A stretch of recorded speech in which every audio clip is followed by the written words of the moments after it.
All right, welcome back. We are back with an FLM specific player Mount Rushmore, and this one's gonna get interesting. It could get chippy. Some of us have our own favorites.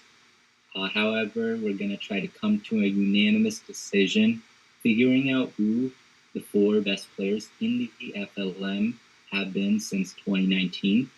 And the criteria for this is going to include a couple of things, including championships won within the FLM, sort of the impact that they've had on teams, managers' teams, how many first team all appearances have they had, how many player MVPs have they won, and so on, so on. So, altogether, considering all of that, let's talk about our first head, the first person on Mount Rushmore. Let's just shoot out a name or two, some ideas. What are you guys thinking? Travis Kelce. Travis Kelce, baby. Mm-hmm. Travis Kelce. That. I mean, At least for me, I'm gonna have to put Travis Kelce right at number one. I know Yeezy's definitely gonna be offended by that because I feel like he might have a different guy at number one. But my reasoning is this: Travis Kelce, health wise, has been the most consistent tight end, in no matter who's drafted him. And you look at the statistics, you look at Yeezy, 2019 year one, Travis Kelce has a ring, right? And even though that might be his only ring, he has consistently been on teams that have gone far. If you look at manager Costco in 2021, he had a pretty deep playoff run. If you look at manager Chipotle, myself last year, finals appearance, and he's just been consistent in every manager that's landed him. Not have to worry about injury. The only time you have to bench him is for the bye week, but he's just been a consistent guy in a pretty overall weak tight end market over the years. Apart from Kelce and Andrews, you don't really hear that many too big of names. But for me, he's number one just because of his health, the accolades with the chip, and with also being a key guy in playoff performances, regardless of the outcome. He's my number one. Yeah, I mean, just to piggyback off of that, I could not agree more. Everything you said, and just to add a little more, I mean, he's one of only two players to have 3 or more first team nominations with him and Devontae, and he's the only player in FLM history to have consecutive every single season first or second place All Pro nominations, which is, like you said, a model of consistency in and of itself. And not to mention the scarcity of the tight end position, which I think especially increases value of a player like Travis Kelce, where you don't have to worry at all. I mean, like tight end is a position where week in, week out, you can kind of plug and play depending on the matchups. But when you have a player like Travis Kelce, that just gives you a significant advantage over your tight end or any other person that you may be playing that week, just because you don't have to worry about dealing with any sort of mismatches or anything like that. So I would go ahead and also place him up there at the first overall spot. Nice. I'm curious to see Sarthik, Manager, what do you think? Yeah, I honestly thought there was not even a question about this, but... Oh, okay. Let me explain why CMC should be the first head on this Mount Rushmore, and there's no question about it. Who's the only running back with 2 rings? Christian McCaffrey. Who's the only player with 2 MVPs? Christian McCaffrey. He's only been healthy 2 seasons. Team that is 5-0 currently, and who's the best player on that team? Christian McCaffrey. No, I mean those are all valid points. Travis Kelce, he's good. He's good. He'll get you to a championship, and you might not win with it from Chipotle, but Christian McCaffrey delivers. His impact on fantasy football is different, unparalleled. And I want to note, I won a championship with Travis Kelce in 2019. So, I have my ties to Travis Kelce. I had him 2020, 2019. I had him for 2 seasons. And I love Travis Kelce. Love him. However, there's no question about it that Christian McCaffrey is probably the first head in that Mount Rushmore, if we're being real here. I mean, you're definitely correct. I mean, in terms of, I'm not going to dispute any of the facts that you said, but the only thing that's a glaring reservation as to why he's not the number one spot is all the things that you mentioned were only for 2 seasons.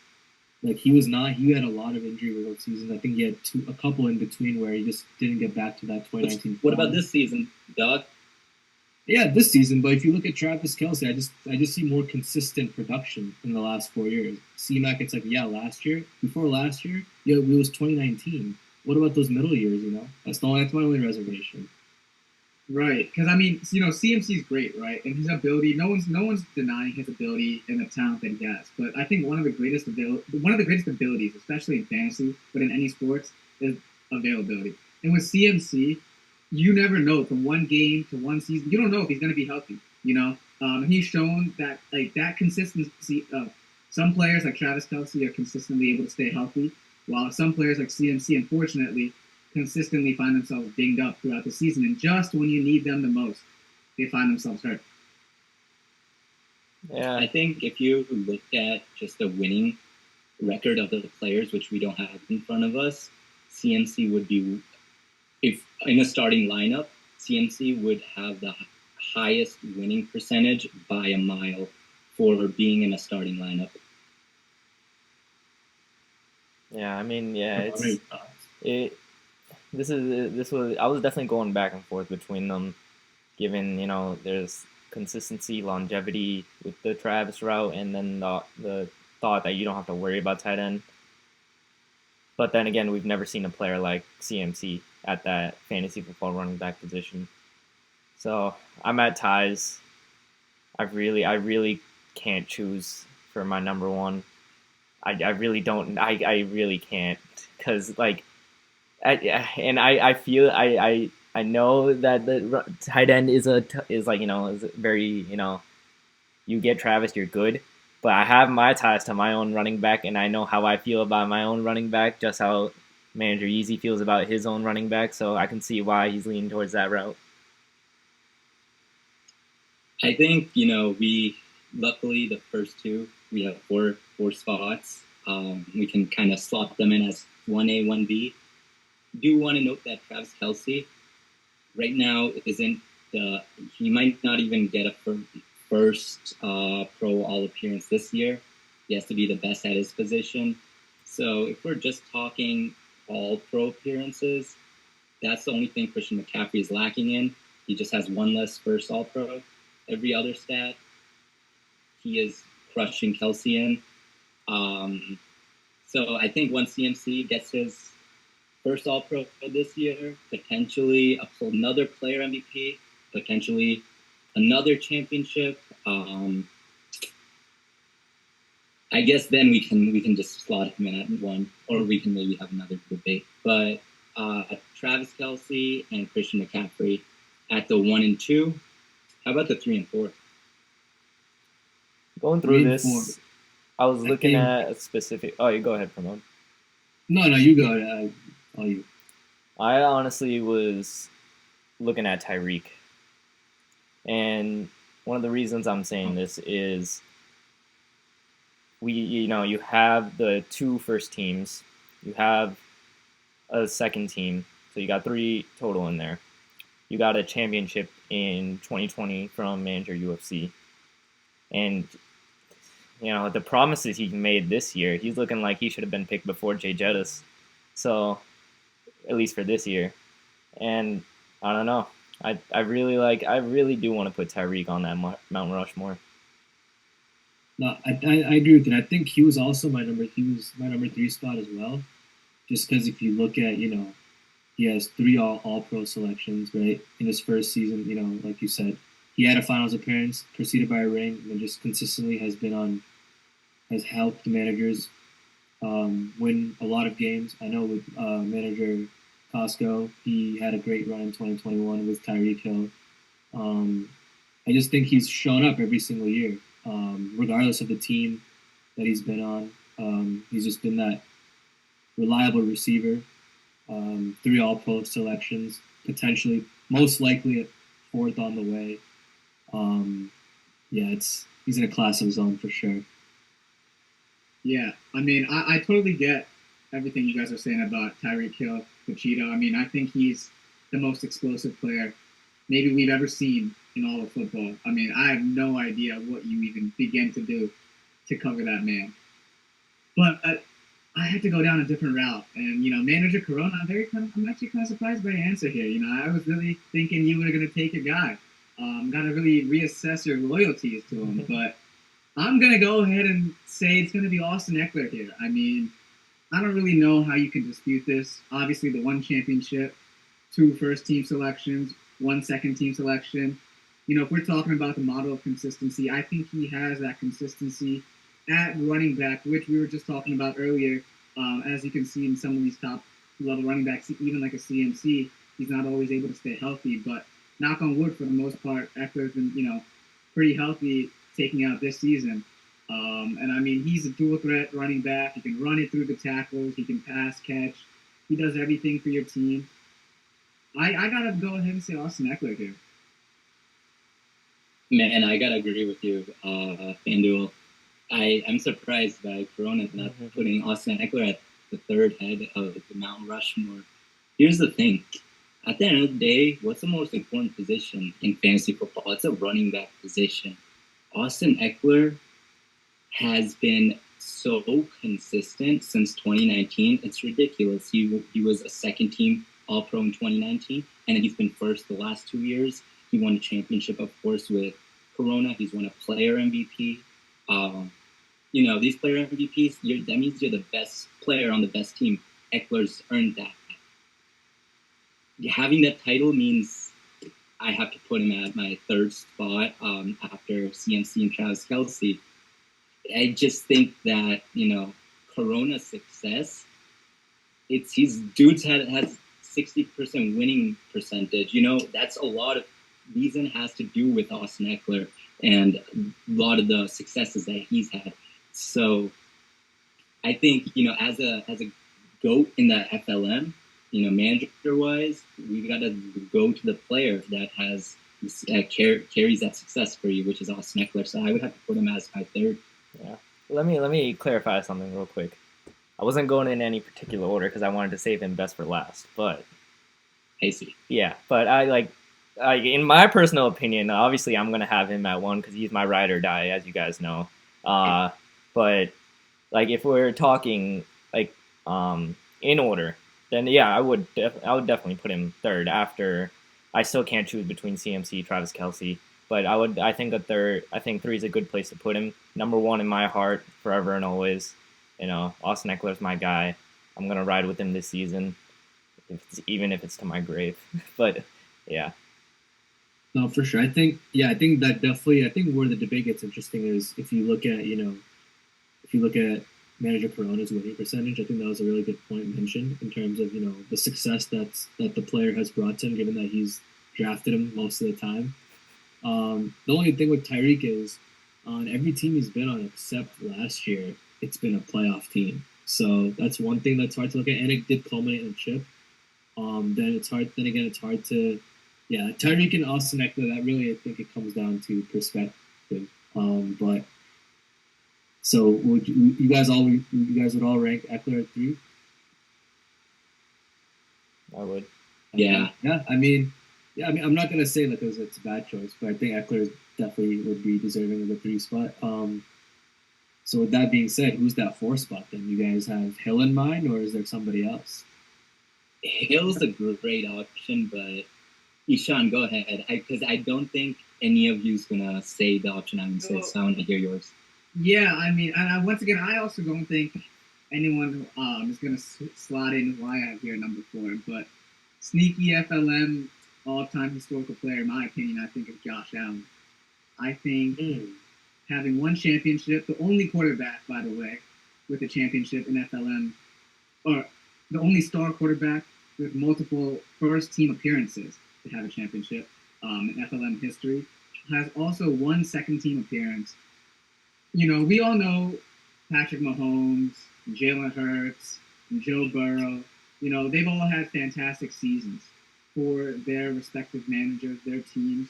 But the few runs that Josh Allen has been on, and the playoff burst, and that championship run that he had, the magical first season he had with Stephon Diggs, was, I mean, far and few between.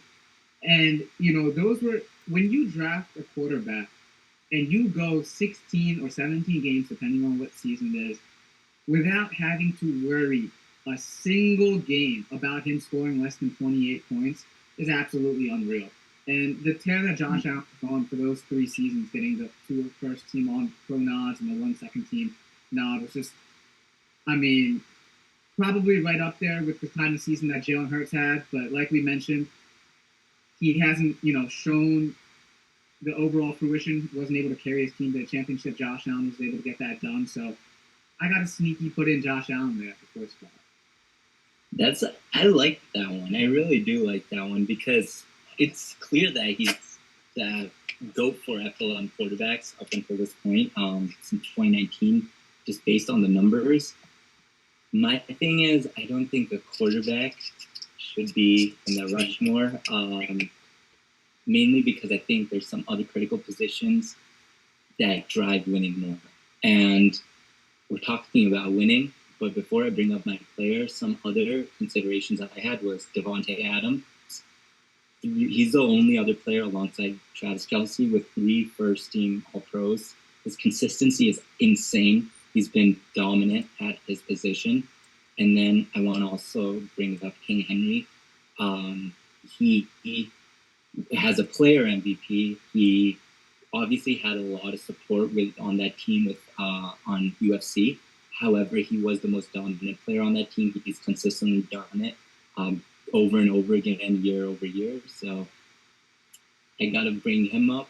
But the player that I was thinking, and maybe he's not on the Rushmore right now. However, I think he will be on the Rushmore. Give it a few seasons. Jalen Waddle. He won the championship last season. He's won the championship the season before. He has been the wide receiver 2 on both teams. He has been integral part of the championship in both these teams. He is one of 3 receivers to win 2 championships ever. And it's definitely a bold take saying, putting him over Devontae Adams, but I value winning a lot at the end of the day. And what I see in Jalen Waddle is this guy might just be like the perfect wide receiver 2. He might be the most perfect wide receiver 2 if you can have him there on your team. And just it's definitely bold. I wouldn't put him there right now, but it's going to be a bold take from my side. No, that's definitely a bold take, but it's definitely an interesting take too, given that I did not make that correlation that he was on 2 back-to-back championship teams. And then given the consistent production we've seen thus far early in his career, I mean, I wouldn't put it past the fact that he could end up on Mount Rushmore one day. But for the 4th spot, obviously definitely not now, but 4th spot, I was mainly thinking between obviously Tyreek Hill as mentioned earlier, but I'm surprised that no one talked about Stephon Diggs. Obviously, I know Devontae Adams, we know what he's capable of and we know what he's brought to several managers, but I think Stephon Diggs not even being considered, I think was surprising to me just because he won a championship with UFC. He won with an MVP with manager FanDuel last year. Manager DraftKings, I know, had some success in 2021 with Diggs. I'm surprised that he wasn't really in consideration because he has pretty. If you just take a look at our managers, he has pretty similar accolades to Tyreek Hill. So I thought it was really going to be a battle between those 2 guys for the 4th spot. So I'm curious to hear your guys' thoughts. My only concern is the one first-team All appearance that happened. Let's see, in 2020. Yeah, that was the 2020. Yes, so he did win a ring. He's gone 2 second teams, so he's been consistent. It's just the consistency hasn't been like Devontae, who's had 3 first-team All appearances the last 2 seasons, which means he's been slightly better than Stephon Diggs the last 2 seasons. I just think Hill and Devontae are slightly on a different level than Diggs. Okay. Yeah, me personally, I would still put Hill over Diggs, but I thought there would be a little bit more consideration there for sure. If we're considering mainly Waddle as wild card, forget him. But if we're mainly considering Will Hill, Adams, and Diggs, I'd have to look at championships, and Hill has won that championship over Devontae Adams. Yeah, I agree. I think Hill would be a good four spot. Definitely a lot of great names thrown around. What do you guys think, FanDuel Corona thrown at the 4? Yeah, I mean, I like Hill, like I was saying earlier, but yeah, he's won that chip. He's explosive. He's gets the job done, and he could put up random night. He could put up 40, and no one would be surprised or blink an eye because he has that ability to do that and win those games that are very crucial. So I do like him at the 4. Yeah, just to chime in a little bit, like once again, I mean, we talked about Tyreek before in another segment, but how do you stop? I have no idea how you even begin to stop Tyreek. I mean, I think he is one of the most explosive players of all time. I think the only way I've only seen one person ever stop Tyreek Hill, and that was Peely.